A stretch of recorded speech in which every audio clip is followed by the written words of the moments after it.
More than 1 million Americans are living with HIV. Today is World AIDS Day. We're taking a closer look at what people are doing around Los Angeles to raise awareness. See It Live starts now.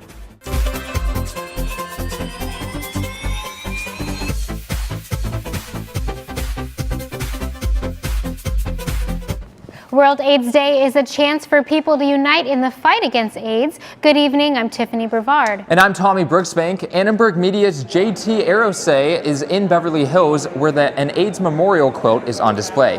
JT? Thank you, Tommy and Tiffany. So right now we are at the Wallis Annenberg Performing Arts Center in Beverly Hills, and people are gathered here on December 1st for the 29th annual World Day of AIDS. And currently right now people are filing in. They're wearing their red ribbons in support of AIDS awareness. Right behind me is a 3-panel installation that will be added to the AIDS memorial quilt, which features about 48 to 49,000 3x6 individual panel quilts. So a lot of people are going to get ready to be listening to some guest speakers, community leaders, Beverly Hills council member, all to continue raising awareness and continuing to promote the cause and celebrate and commemorate and appreciate people who have died, suffered from HIV or AIDS. Back to you guys in the studio. Thank you so much, JT. And not many young people know about getting tested for HIV and AIDS. Annenberg Media's Kristen Lago learned firsthand what that test is like. That's right, Tiffany. It's not too often that I come into work expecting to get tested for HIV. But today on World AIDS Day, I took a trip to the USC Medical Center to see and learn about the benefits of early testing and treatment. Take a look. Ricardo Garcia has been administering HIV tests for the past 30 years. That's it. But today he took those tests out of the doctor's office and into the parking lot as part of the 29th anniversary of World AIDS Day. Hi friend, we are offering HIV testing free. The LA County USC Health Center staged a health fair meant to educate the local community on HIV, AIDS, and practicing safe sex. We hold an annual health fair every year with the messages of getting people tested.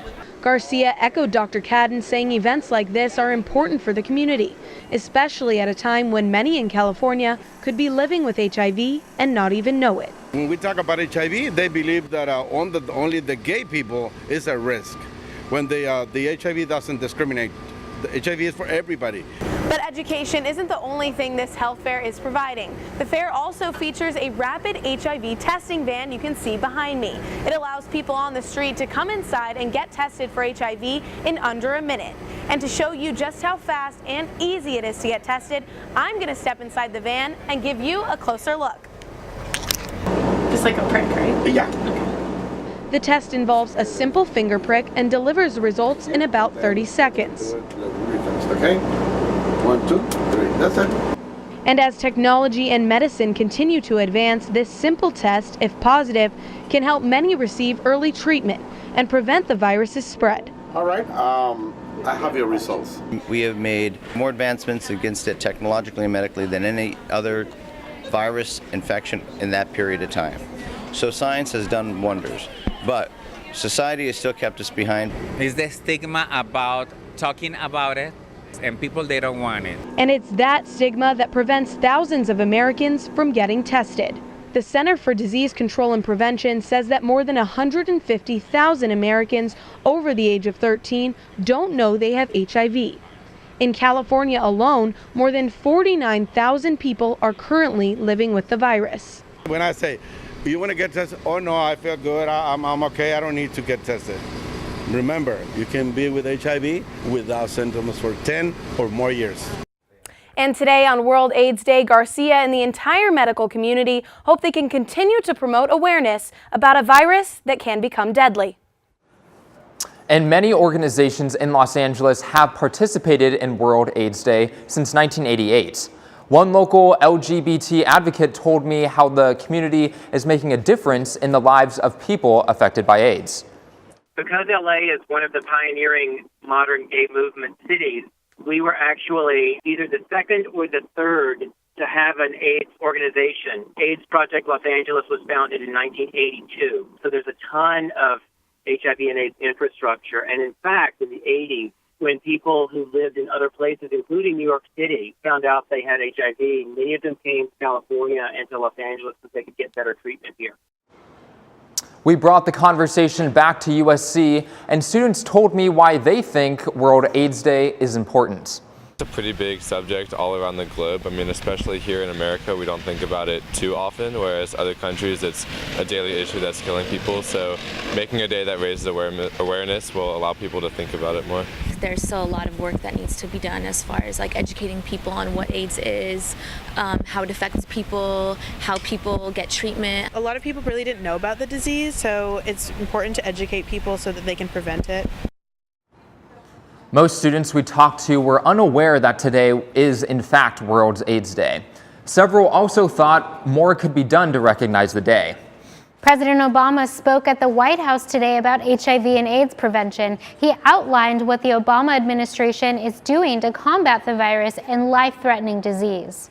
We're now supporting over 11 million men, women, and children across the globe with life-saving antiretroviral treatment. And I've committed the United States to increasing that number to nearly 13 million people by the end of next year. President Obama says the U.S. still has a long way to go before curing the disease, but reaffirmed his commitment to the fight. Millions of users took to social media today in honor of World AIDS Day, and Annenberg Media's Jake Ingracia has a look at what's trending. Jake? That's right, Tiffany. Today, hashtag World AIDS Day has been one of the top trending topics on Twitter all day, with people tweeting their selfies in support and spreading awareness of the importance of getting tested. Elton John posting here, "Together we have the power to end AIDS, get tested, and fight the stigma against HIV." And Amy Schumer earlier today tweeted about her $50,000 donation to the AIDS charity Red, that money buying her the opportunity to take a jet ski ride with music producer and Snapchat star DJ Khaled. Well, of course, we all remember that Snapchat of him famously getting lost on his jet ski at night, and hopefully that ride will be when the sun is up. DJ Khaled first announced that offer on Jimmy Kimmel Live, and you can enter to win a ride on his jet ski too, even with a smaller donation starting at $10.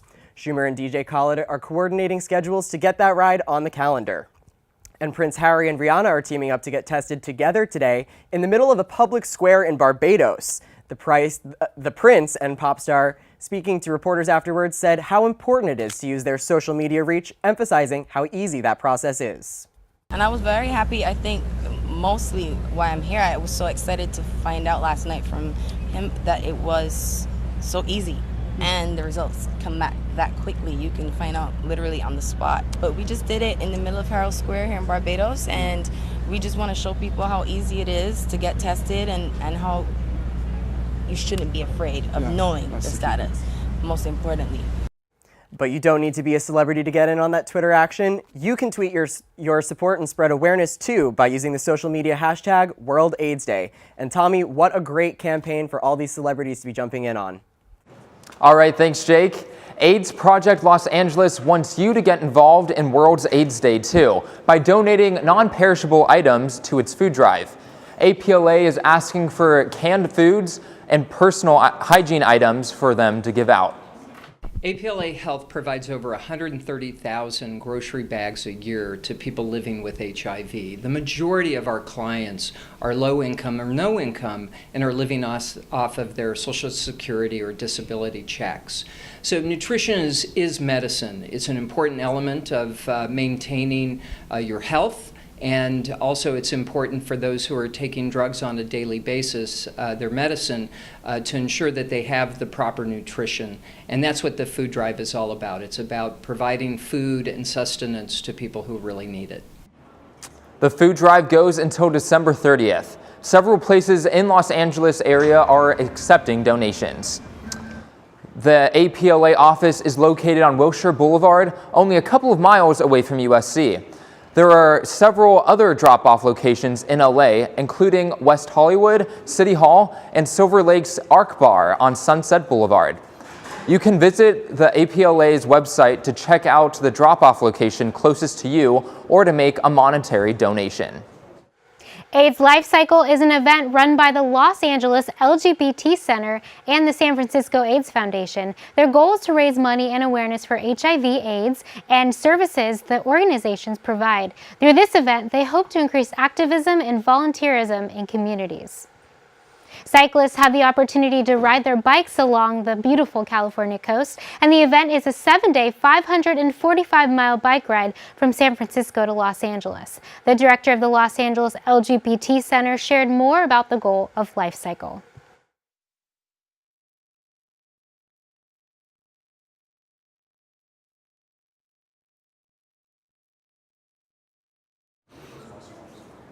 More than 400 Apple stores changed their iconic Apple logo to red today in support of World AIDS Day. Apple is donating $1 of every purchase to Project Red for the next few days. The Project Red charity raises money for HIV and AIDS research and prevention. Apple plans to donate up to $1 million through the end of the campaign on December 6th. Let's check back in with Annenberg Media's JT Arosay on what other World AIDS Day events are coming up later tonight.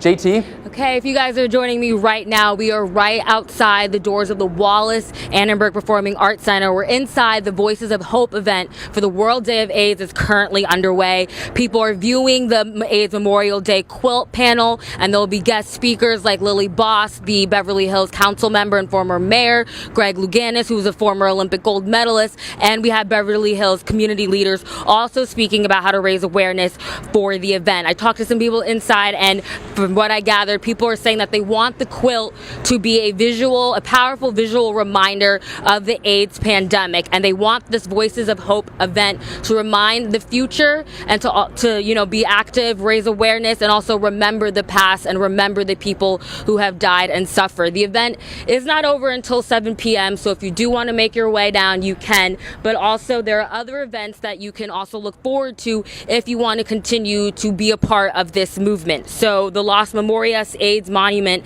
is holding its 23rd annual ceremony. The event will be tonight at 7 p.m. and it will honor loved ones who died from HIV/AIDS. Organizers say the event will be a reflection and a night of remembrance and prayer. Over in West Hollywood, the Abbey Restaurant and Bar is teaming up with Elizabeth Taylor AIDS Foundation for their annual tree lighting, and that goes from 7 to 9 p.m. So those are just some of the things that are going on in relation to the World Day of AIDS, which is held every December 1st, and currently here it's the 29th annual celebration of this event. In Beverly Hills, I'm JT Arosay. Back to you guys in the studio.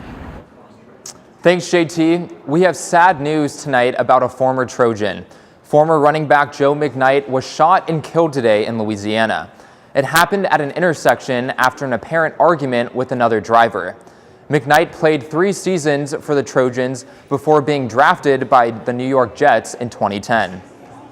USC football coach Clay Helton tweeted, saying, quote, "It saddens me to hear about Joe Mcknight. Our prayers go out to the Mcknight family." Mcknight played under Pete Carroll. The former USC head coach tweeted, saying, "Deeply saddened by the loss of Joe Mcknight. This is a terrible tragedy. Everyone loved Joe, and we are going to really miss him." Pretty sad news coming out. And Mcknight had a total of more than 2,700 yards and 15 rushing touchdowns during his USC football career. Very sad news out of Louisiana about a former Trojan. Oh yeah, and our prayers and thoughts go out to him, his family, and the students that knew him as well. Well, it's our last show, unfortunately. Tommy, it's been so great working with you, and thank you to all of the studio staff and everyone in the media center, directors. We really appreciate all of the hard work you've done this semester. It's gone by so fast. I can't believe it's already December. All we got is finals left, so I got to hit the books the next couple of weeks. Oh man, yes, got to power through.